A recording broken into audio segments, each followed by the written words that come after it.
Hey, Rochelle, how are you doing? Hey, Melody, I'm good. How are you? I'm okay. Hey, did you see I changed it up a little bit? Yeah, that's why I didn't know what was going on. I wasn't sure. I was waiting for the hey, everybody. Hey, everybody. Thank you so much for joining in today. It's Mel and Rochelle, and we are coming in live through our Facebook community, also on Twitter and YouTube. And we are so glad to be with you today. It is our kickoff for the new year. So excited. That's right. Yeah. Brand new year. Yeah, and we have a great guest coming up this week. In just a few minutes, we're going to bring up Stacey Rashan. She is the author of Tech with Heart. And on Friday, who do we have on Friday, Doc? Let me think. Who do we have on Friday? I feel like there's something about digital citizenship and social media awareness. She's an author. She's one of my good friends from Canada. Jennifer Casa-Todd is going to be here on Friday. So can't wait for that. Yep. Yes. Yeah.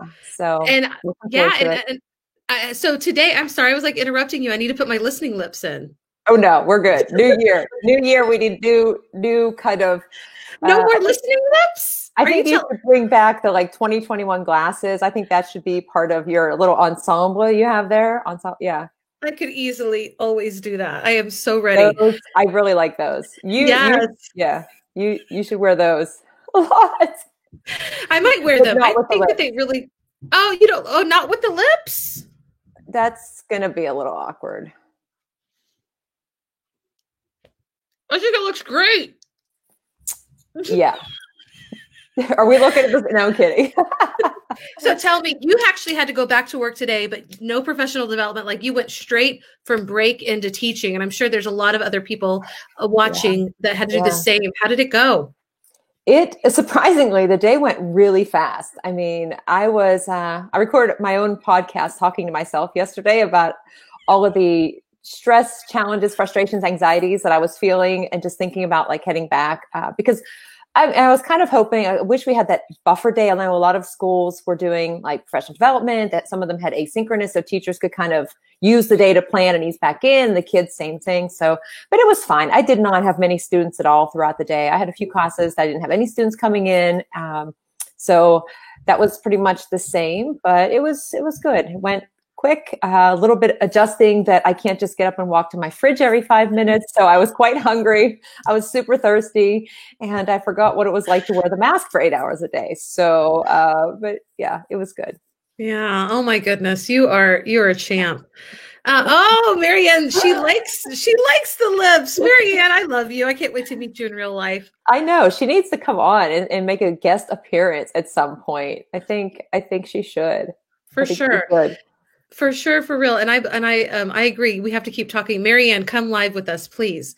Well, I love that you said it today. So we have a wonderful guest on that is coming on today. What? Dr. Rochelle is our guest. No, what you were saying, Dr. Rochelle, is what you were talking about makes me so glad that we have our guest coming up today. A lot of you already know Stacey Rashan. I'm going to bring her up right now. Hey, Stacey. And your message is amazing, and it goes along with what Rochelle was talking about. Like, we're all coming back. It's a new year. Some people had to jump right in. Some people had a little bit of a professional development. But the message of your book, and I'm so excited for you to share it with us today, kind of like takes all of that. Yes. So tell us a little bit about where you're coming from and about your book. Sure. So first of all, thank you for having me on today. I'm so excited to be talking with you guys. I was saying in the pre-show, I feel like I see you guys because I watch you on live all the time, and you are always on. So anyway, I'm so excited to be here to chat with you all today. I'm coming from outside of Washington, D.C. in Maryland, obviously from my home today. And so my book, Tech with Heart, my biggest goal in writing that book is really to talk about how we can bring a deeper level of compassion into our classrooms through the intentional integration of technology into our lesson design. So really thinking about how technology can be a tool to empower all different types of students to express what they're thinking and for us to get really good insight into those thoughts of all of our students so that we are able to deepen our relationships and also to individualize based on what they actually need. Wow. And you were talking about how like you share in your book how to encourage, the students that don't have a problem with sharing out, but also the students that really feel inhibited. What is something that we all can keep in mind as we go back into this new year when we use technology and helping for student voice? Yeah. So, like a lot of my story comes from a very personal experience. I have always been that introvert. I also was very much a perfectionist in the classroom. Raising my hand was something that, still to this day, it's just like, I'm not going to be the first one to raise my hand ever. And it's not because I don't have something to contribute. A lot of times I really want to. I'm a processor. I like to think about things before I'm able to verbalize them. I'm not the best on the spot. I'm one of those people that kind of likes to craft a response, formulate it, think it through for a moment, and then talk about it. And so, how can we provide a platform? And I think that's really an important part here is how do we embrace these different platforms that are available for our students in our classroom so that we can provide an opportunity for everybody to express what they're thinking. I think so many times in the classroom we say, oh, I'm so grateful to hear from this student and this student and this student, but I really wonder what these other 3 students were thinking. And to me, when we use the right tech tools, we really can get a sense of how everybody in the class is thinking. And, I think sometimes people get the wrong idea, like, well, now everybody's hiding behind their computer screen and typing their response. And I don't think that's the only thing. I think that there are a variety of platforms. So, I talk a lot about Pear Deck as a way to have the students all formulate a response, all think about what they want to say and contribute, and then they do type it. But I think the beauty of that tool is that then we bring it to the projector or to the screen share on a Zoom, and we talk about it. And so the kids who are quite verbal, now that's when their voice is going to shine. But for the ones who just wouldn't have been the ones to raise their hand, we don't have to call them out. We can talk about the response. We can also celebrate all different types of responses. So we really can shine the spotlight on even an incorrect response without calling any individual student out. We don't ever have to attach a name to that incorrect response, but we can analyze it and talk about it. And it's important to talk about mistakes. It's an important part of the learning process. So, again, to me, it's like a variety of platforms, not too many, because I think we can go there, but just, right. Picking some tools that are really going to allow students to express themselves. Mm-hmm. Yeah, I love that. That's one thing that I was working on some writing over the weekend, and long overdue, way behind kind of writing, trying to come up with different ideas, but then also trying to prepare to go back to school. And the thing that I was writing on at that point was about like different ways to have students communicate, like in my language classroom, in any classroom, especially now if they're not all together in the physical classroom space, if we're going back and forth, how to keep that communication going. And it's not always about the tech, but in this time of what has happened in the past almost year at this point, it has been about like finding the right tech to have a lot of opportunities, but not so much tech that we overwhelm. And I think we're definitely doing a lot better than we were when we first started, because it was like, oh, okay, I got to do all these things because I have to keep everything going that was in my physical classroom space, which is what I thought I had to do. And then I realized, wow, I do a lot of stuff in that 42-minute period. I cannot do all those same things in the virtual because you have all those other things that don't work. Today, huge struggle with technology. Unbelievable. I can't tell you how many times that I was on mute because Teams muted me, and the kids at home didn't know that I was talking to them because they can't see me with the mask. They just thought that I was talking to the kids in the classroom and I was muted. And the kids in the classroom didn't know that the kids at home couldn't hear me because they could hear me. And then finally, one of the students said, Ms. Poth, you're on mute. I went, ha, ha, ha. And then I looked and it had muted back. But having ways to communicate that are reliable and different platforms and things, it's important to find that. So I love in your book, like you have so many different things that you share, but even just now, just talking about some of those tools like Pear Deck, for example, a lot of teachers are kind of getting on board with some of these different tools that do have all those possibilities, so they avoid being overwhelmed. Sorry, I just really went really long on that answer. It wasn't even an answer or a comment. I'm not sure what that was. I love it. And I use Nearpod a lot, and I'm teaching my own kids here with me. I think that this has forced us to use technology in such a good way. And I would just advise, and I know our friend Mark Lowndy, he put out this over the weekend, like, don't overwhelm yourself with a whole bunch of technology. Use the tools that you really like, that are really strong. Pear Deck, Nearpod, Vocabulary. These are things that I love. Go really deep into it so that you're not overwhelmed with all the technology. Now, both of you are into several different platforms. And I like that you talk also about like how you develop compassion. What are some of your favorite ed tech tools that help you to show compassion with others or have lessons like that? Yeah. And I couldn't agree with you more on like your core suite of tools that you love and integrate very fully and well, because I think that it doesn't only overwhelm us, but also our students. You know, we don't want them always like, the focus shouldn't be on the technology. The focus should be on whatever they're trying to learn. Right. So I'm a big believer in developing routines with the students. And once they get into those routines, you know, they can just repeat it and they can feel quite comfortable with it. And that's when they really start opening up. So speaking of opening up, I think for me, one of the big things, so I've been flipping my classroom for a lot of years now. So that's a big part, I think, of the beginning of me getting to know my students on a different level. Because they watch the video ahead of class, I assign that through Edpuzzle so that I can integrate quiz questions in there. And the quizzes are learning checks for the students, so they get on-the-spot feedback, but it also informs me what I need to do that day in class. So instead of me coming into class with like this, agenda set based on the curriculum that I need to get through, I can instead, I kind of offload that to the video, and then in class, I can really dive into student needs because I've pre-identified those.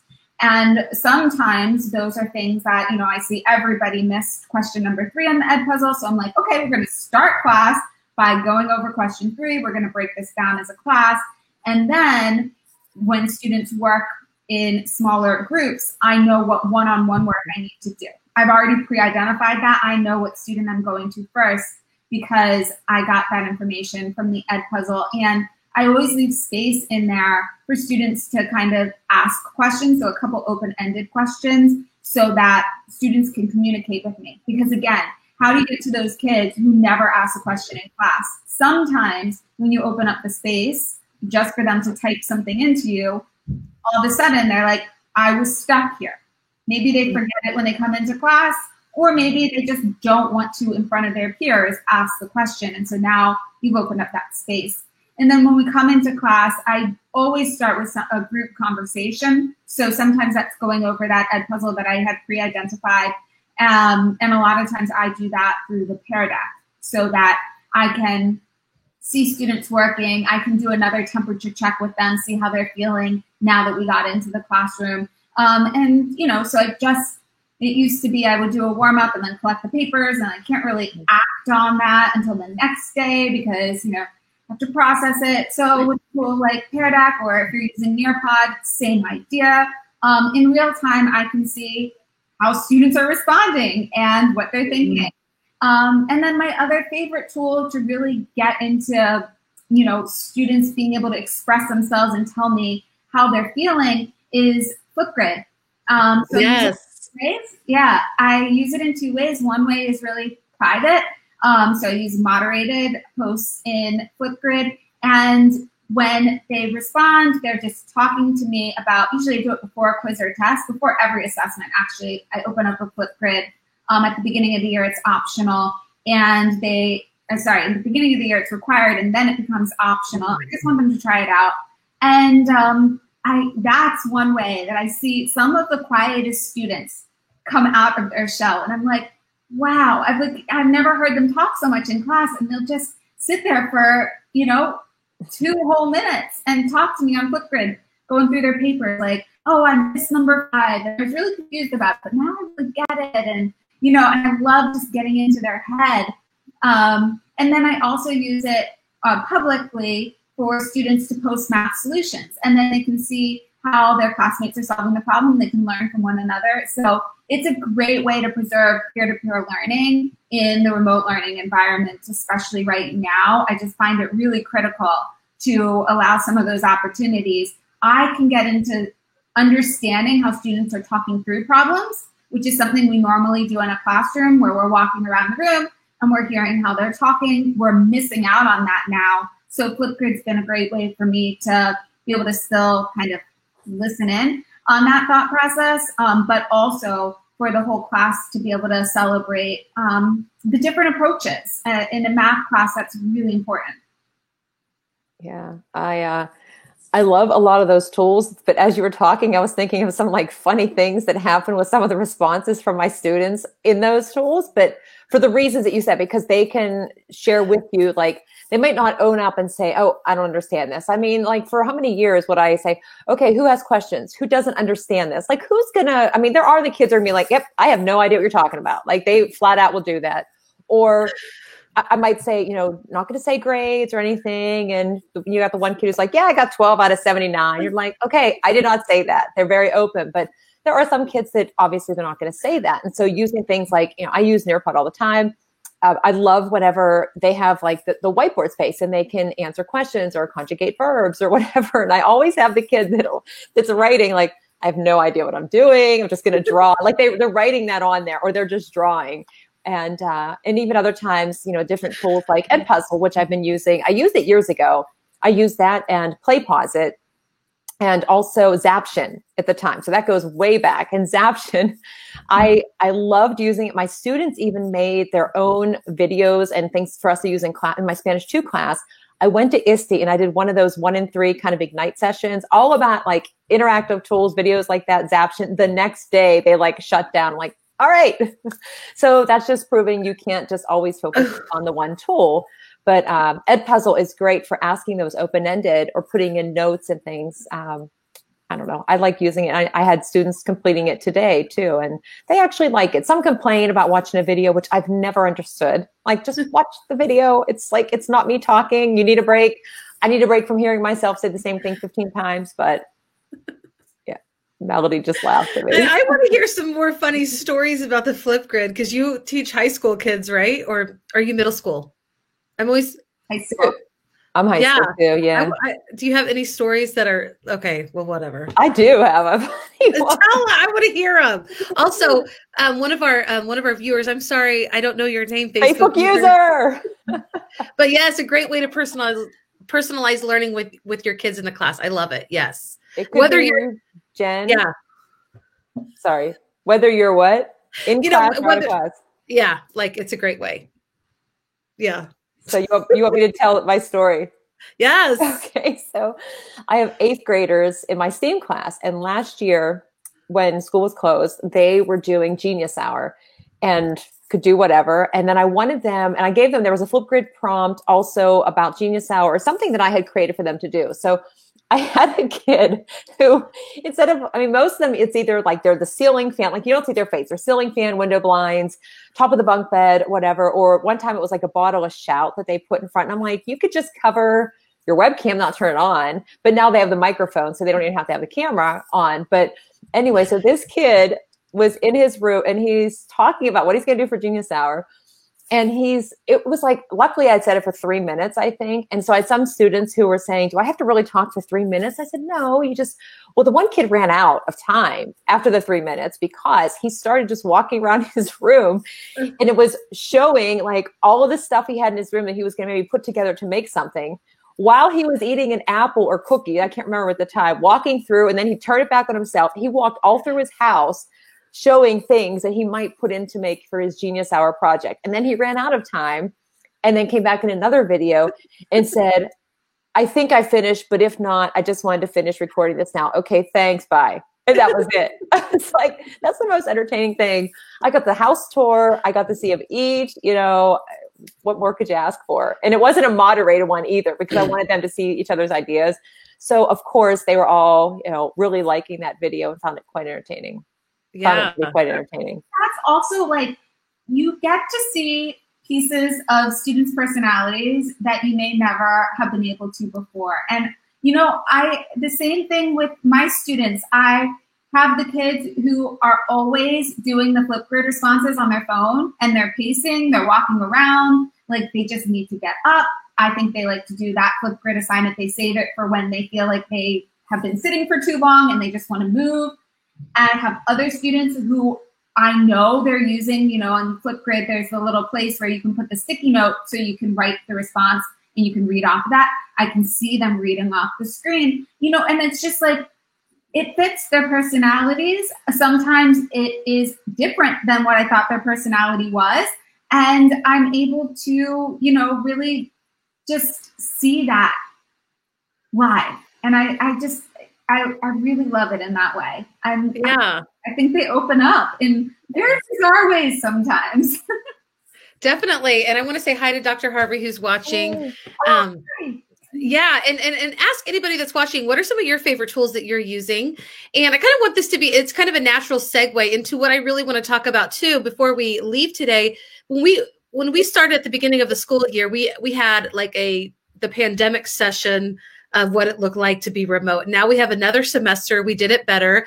And so I know a lot of parents and educators are watching today. And I just want to ask both of you, what are some things now that we're kind of 2 semesters into this at this point, what are some things that will help equip not just educators, but also parents to help their students be more successful this year? Or what advice do you have to share?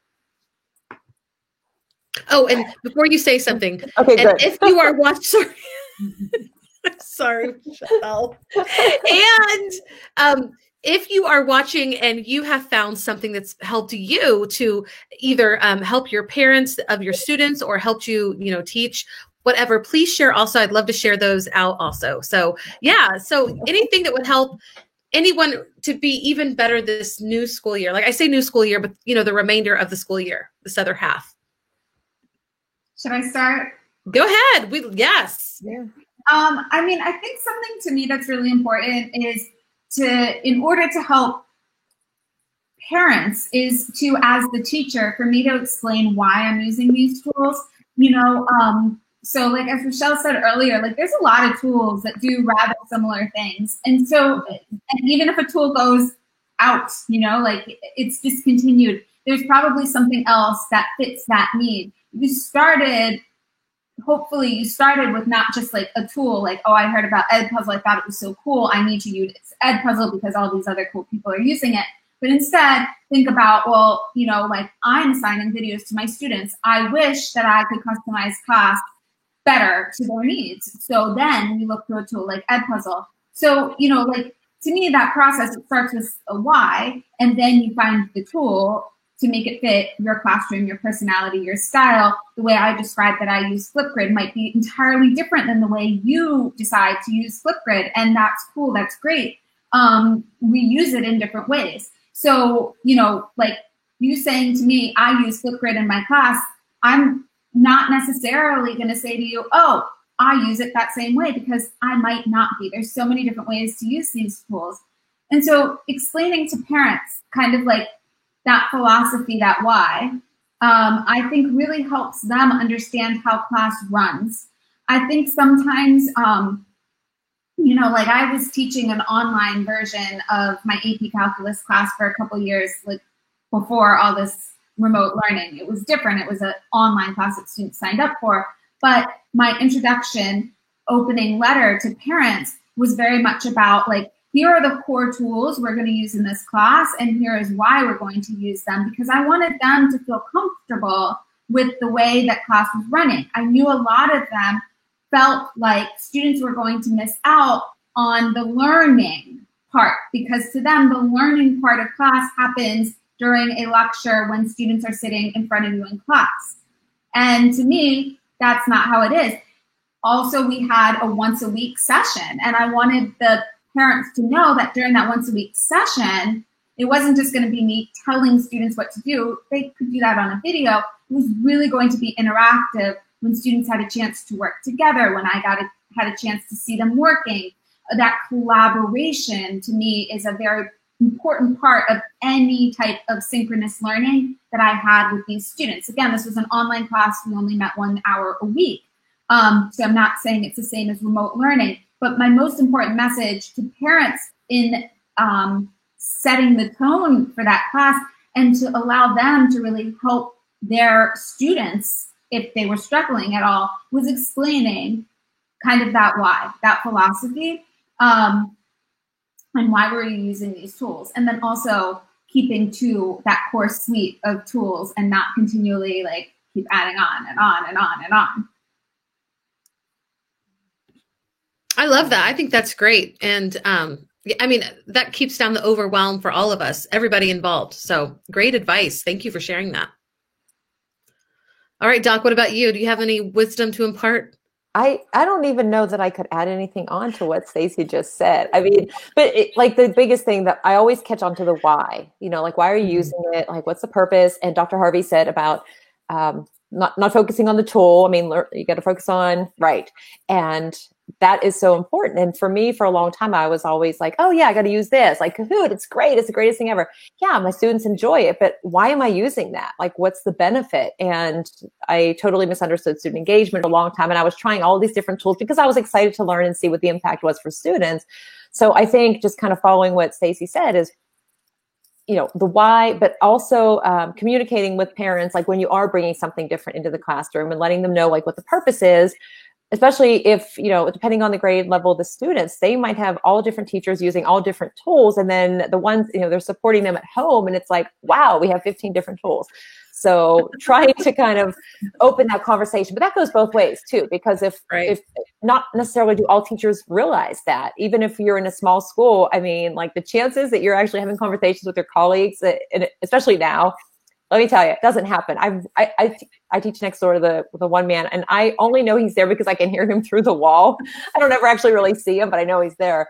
But contact the teachers too, let them know and say, like, we have all these different tools that we're using or something. I mean, just to keep conversation, communication. I was going to make up a word, conversation.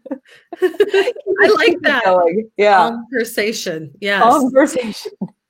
Jeez. I feel like today has been very conversating with you two. You know, yes, it's conversating. Yes, conversating. I like that. I like that hybrid word. That's so cool. And basically that kind of, if you're using tools, are they going to like make kids feel overwhelmed? Like, you know what I mean? When you're introducing something new, and there are going to be teachers that are going to have to, because they may just be going remote for the first time this year, like right now, with their COVID numbers up, or they're finding, and we were talking about this before, Stacey, they're finding that like the Zoom is just not working. They're not able to get any conversation through that. So they're looking for tools that are going to help them. And that's why I love your book. I hope that everybody will follow. I put it on the ticker at the bottom. Will follow you on Twitter and also your techiemusings.com, because I know that you have a blog that you share regularly with, but there are so many good tools. Finding the tool that works, you know, you're gonna make mistakes. You're gonna be overwhelmed. All of that is pretty natural. It's just like, I think when you get parents involved and you partner with them, letting them know what's up, like, and listening. If they say, "Hey, we tried this at home and we could not figure this out for anything," listening to them and understanding that they're also overwhelmed. I think those are things that I would keep in mind when trying to involve parents. Yeah, and also on the teacher end, like embracing your style and your strengths and knowing yourself. And just because you heard me talk about things that really work with me, maybe your style is different. Maybe a flipped classroom is just not your style at all. And I don't think there's anything wrong with that. I think when we can really kind of, when I've gotten to a point now where I'm able to kind of say, like, here's what I'm really strong at, and here's what I'm going to, like, I'm going to make the tools work for my strengths. I think that's where I've really been able to get to a new level. So I think that's really important too. Definitely. Sorry, my son came in. He's trying to communicate with his eyes to me because he knows I'm not going to answer him if he talks. That's wonderful. And I agree completely. And Dr. Harvey says, focus on 3 tools, try and find commonality with other teachers. I agree. I mean, and I think something, and our time together is coming to a close. I think that support right now is so important.